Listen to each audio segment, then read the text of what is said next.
This is Danny Gathon for ESBR Boxing in Manchester. We've just saw Lawrence Okolie defend his WBO Cruiserweight World title against David Light. It's a pleasure to be joined by George Groves. George, just initial reaction to Lawrence's performance? Yeah, it was great. I mean, I think wasn't the very best Lawrence Okolie, but a good performance. He won every round.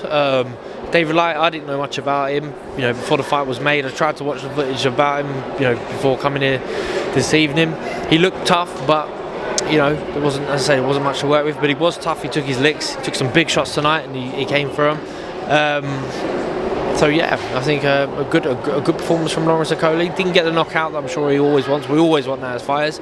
But good 12 rounds banked, another defence. The show goes on. You mentioned I think it was Lawrence's best performance. What do you think specifically he could have maybe done a bit better? I thought he was a little bit flat at times. I'd like to see. I was fortunate enough to hear the instructions from Sugar in the corner, and I think that was spot on. He was telling him to target the body, 8 to the body, then 2 to the head. I think that made sense. You keep whacking the guy downstairs. Not only are you going to slow him down, you're going to drop his arms, and then that right hand's going to come over the top.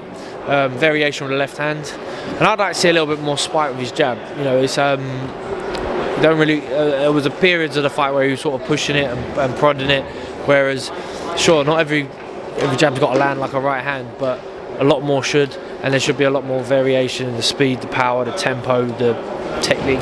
Where it starts from is going to start from a low hand. Sometimes it can start from a high hand position. All these things will add to his game because he's got that equalizer right hand. So if he can keep fighters guessing with the left side, then all he's got to switch them off for a split second, and he's gonna take the head off.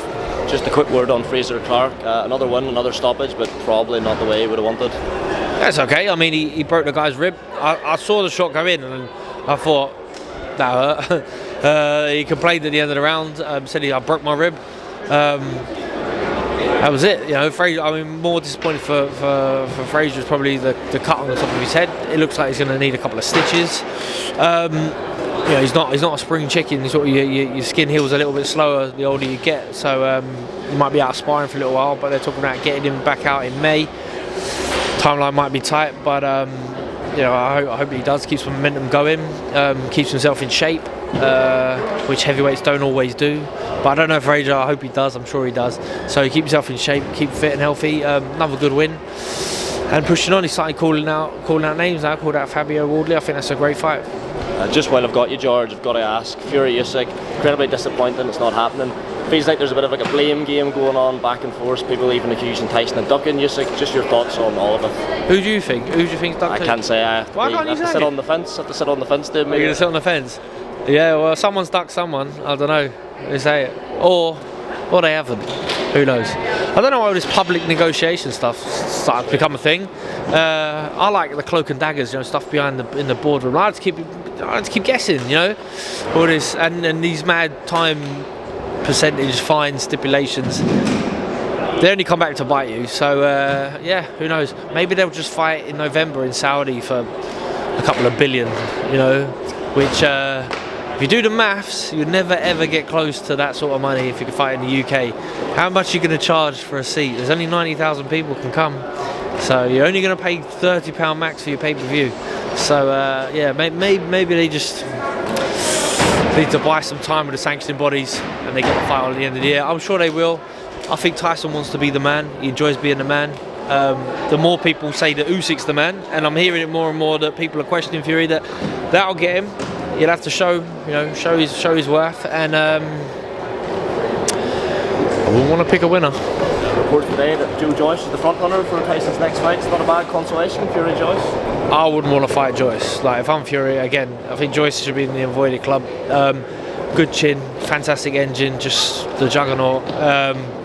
Could cause real problems for Fury if he just can't keep him off that night. Who knows? So yeah, that could be a great fight. Just very last one, so we'll ask you a bit of time, George. Chris EUBANK Jr. looked as if he was going to fight Liam Smith again. The rematch clause had apparently been activated, but spoke to Liam at the press conference on Thursday, and he said he thinks Chris is going to fight Conor BENN in Abu Dhabi. Just your thoughts? Yeah, why not, eh? I'll fight Chris in Abu Dhabi. No, if you're gonna do it, No, I don't know. So, what does Chris Eubank want out of his boxing career at this stage? I don't know. Does he want to avenge the loss to Liam Smith? Does he just want to chase the biggest amount of money, the easiest fight? Who knows? We'll see. Maybe that's just what he's told Liam Smith because he doesn't want to pay him a larger percentage. Like, you take this or I go fight Conor BENN. So who knows? But we'll see. George, really appreciate the time, top man. Lovely. Thanks, Avarice. Yeah, wicked.